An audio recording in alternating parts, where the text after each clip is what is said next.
días para nuestra gran victoria. Hay que recordarle a todo el mundo, no nos cansaremos de decirlo, el voto es secreto, el voto es un compromiso de cada ciudadano con él o con ella. Así que el 15 de agosto vamos todos a asumir esa gran victoria por el referéndum revocatorio. ¡La sociedad excluyente! ¡Se acabó el cartel político para acceder a un programa social! No venimos a quitarle a nada a nadie, venimos a traer mejoras para el pueblo, para esos sectores populares que están pidiendo justicia y atención por parte del Estado y del próximo gobierno que empezará después del 15 de agosto con la victoria del sí.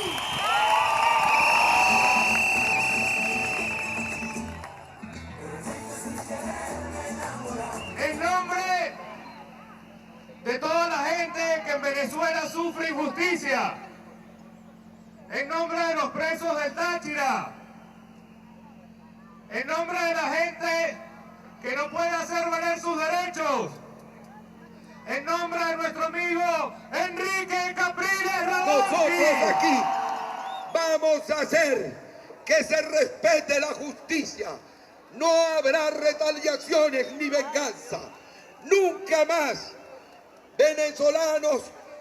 los venezolanos serán perseguidos, discriminados o agredidos por sus ideas políticas.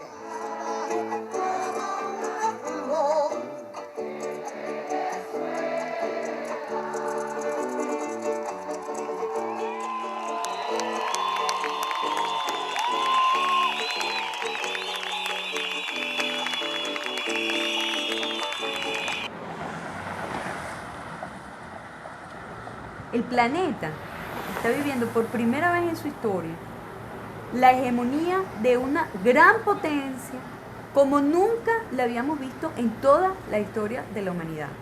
Ni el Imperio Romano, ni el Imperio Fenicio, ni Carlomagno, o sea, nunca hubo tanto poder como el poder que tienen los Estados Unidos hoy en día.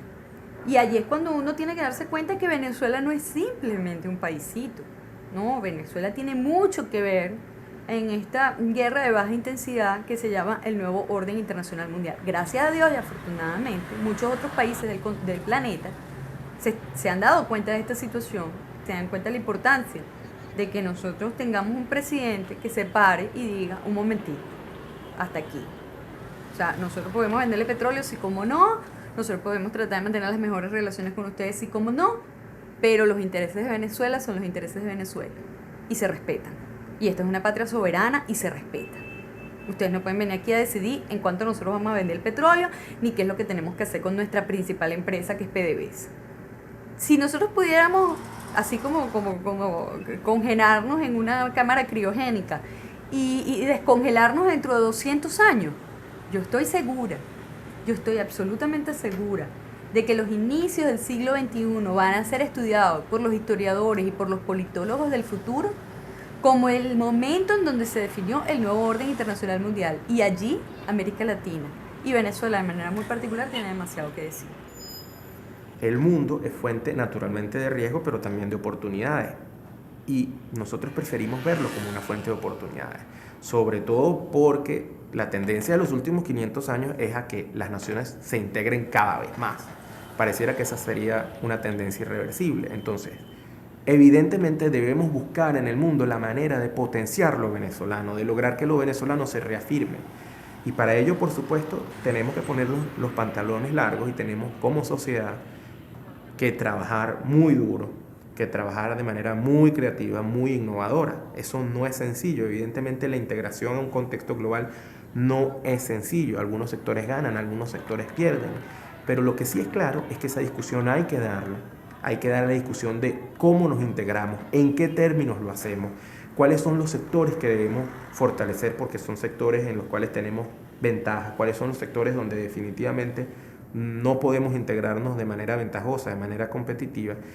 Y bueno, e integrarnos. En muchísimos casos la globalización ha demostrado ser una manera, insisto, de reafirmación de lo nacional. Yo uso un ejemplo muy concreto. Pensemos qué ciudad de Venezuela grande, de más de 300.000 habitantes, no tiene hoy día un restaurante mexicano. Por ejemplo, es un indicador clarísimo del éxito que ha tenido México en la difusión de su gastronomía. México ha sido capaz de exportar una manifestación cultural tan importante como su comida. Fíjate que en el año de 1857 Venezuela estaba saliendo del monaguismo. ¿Qué fue el monaguismo?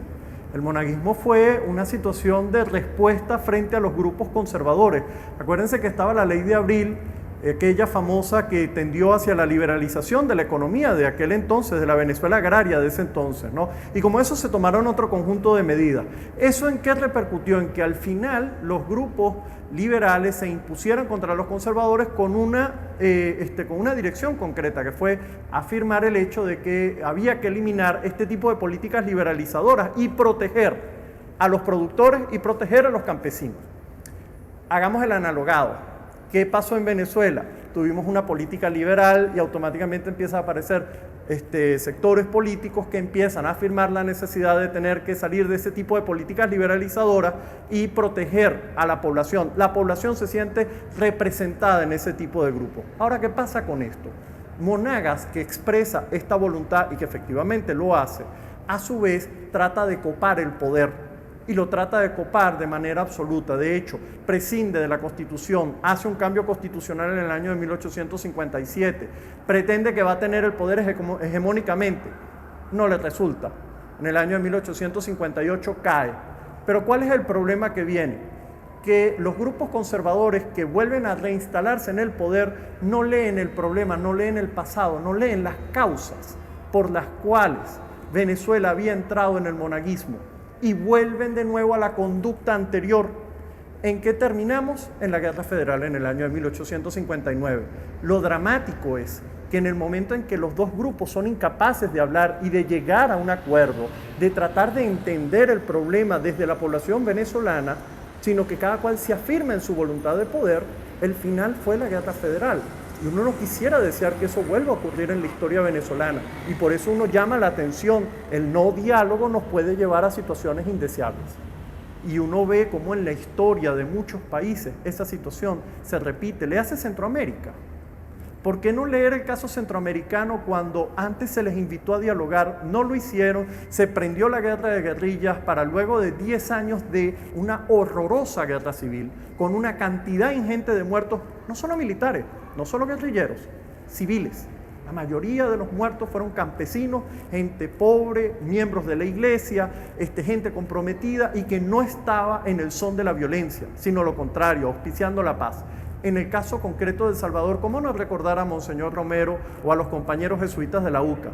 Los jesuitas de la UCA fueron el último grupo de personas que murieron en aquella horrorosa guerra antes de que el gobierno salvadoreño se viera obligado a negociar con la guerrilla salvadoreña y la guerrilla salvadoreña también aceptar que tenía que negociar con el gobierno. Hoy El Salvador está tratando de pasar la página, esa página de la historia, porque les duele. Cuando el Estado es financiado por la sociedad, lo que termina ocurriendo es que la gente se convierte en activa vigilante de cómo se gastan esos recursos, de cómo se gestionan esos recursos. Como le están sacando dinero del bolsillo a la gente le interesa saber en qué se gasta su dinero. El caso venezolano es atípico, porque el Estado venezolano de alguna forma ha tenido recursos propios, ha administrado recursos que no le pertenecen a la sociedad, sino que le pertenecen a él como Estado. Ha dispuesto entonces de una enorme renta de la cual no tiene que rendir ninguna cuenta. Esa renta proviene fundamentalmente del petróleo. Entonces, ¿qué ocurre? Que el Estado paga y se da el vuelto.